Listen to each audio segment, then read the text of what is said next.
For our project, we made a website about Hawaiian coral reefs.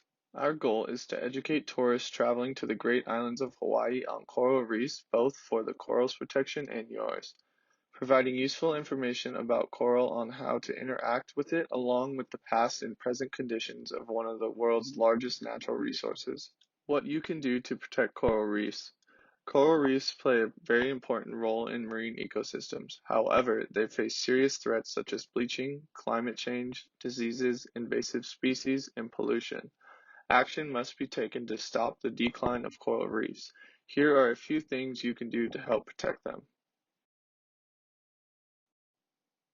Be responsible when diving or snorkeling. Do not touch the reef because corals are very delicate. Be careful when you are around the reef because stirred up sediment can be harmful to corals.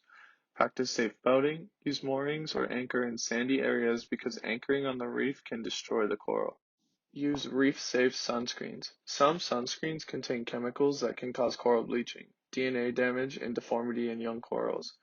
We have provided a list of chemicals that are damaging to corals. Before you leave the beach, make sure you pick up your trash and dispose of it in the proper bins because marine debris can pollute the ocean and be harmful to corals. Reef structures can take decades to form, so do not take coral from the reef.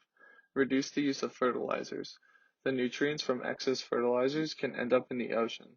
These nutrients promote algae formation, which prevents sunlight from reaching the coral.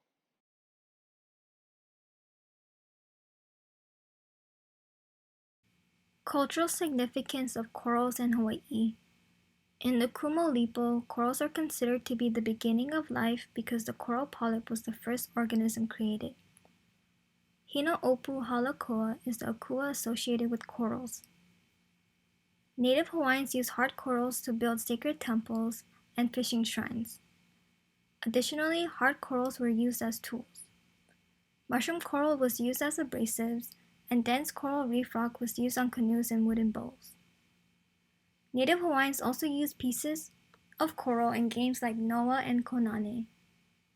When mixed with other ingredients, black coral can be used to treat respiratory illnesses and mouth sores in children.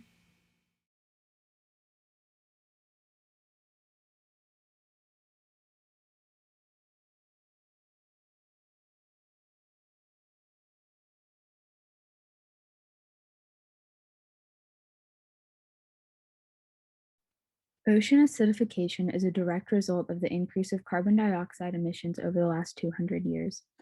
Our oceans act as a buffer and absorb about 30% of the carbon dioxide present in our atmosphere. In the process of ocean acidification, carbon dioxide absorbed from the atmosphere is converted to carbonic acid, which is then converted into bicarbonate ions through the release of a hydrogen ion.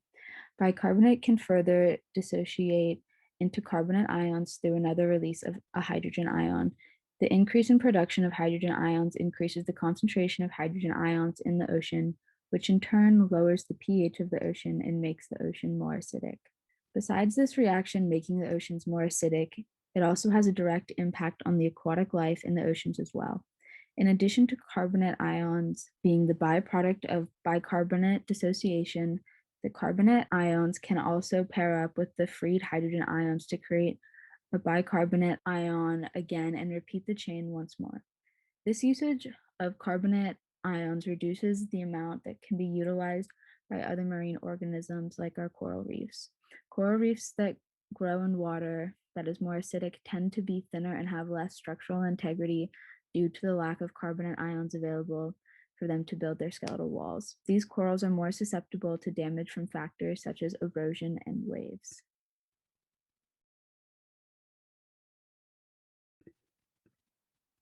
Coral bleaching is a serious threat to the coral reefs across the globe. As the ocean temperatures increase, the algae that is on the outside of the coral is essentially cooked, causing the coral to turn white. This algae is called zooxanthellae. While it is possible for the coral to recover from a bleaching event, it can take many years. However, without the algae, the coral becomes very vulnerable to disease and ultimately death. Not only is it devastating to the coral, but it can destroy an entire ecosystem as it can cause food shortages and cause the organisms living within to move or die off. These events can also lead to the release of toxins such as domoic acid, which is released from the dying algae. It poisons shellfish, who in turn can poison humans, as well as other wildlife. Coral bleaching begins when the temperatures rise 2 degrees Fahrenheit or higher. Recently, there have been heat blobs over the coral reefs that have caused these mass bleaching events. Since 1950, climate change has caused a 2-degree increase within the Hawaiian Islands. This is a significant level of change as it can cause coral bleaching. As the temperature rises, Kaneohe Bay experienced Hawaii's first mass bleaching event in 1996. Then in 2014 and 2015, the blob caused another mass bleaching event that devastated the ecosystems across the major Hawaiian islands, especially on Oahu and Maui. The blob caused ocean temperatures to rise above 28 degrees Celsius for a month in 2014 and 3 months in 2015. Both years, the temperature peaked well over 30 degrees Celsius. This ultimately caused another mass bleaching event. Overall, the event bleached 90% of the reef ecosystems within the island chain, with up to a 50% mortality rate in some areas. It left 47% of Hanama Bay bleached and another 10% dead. West Maui experienced 44% bleaching, and Big Island experienced a 36% bleaching.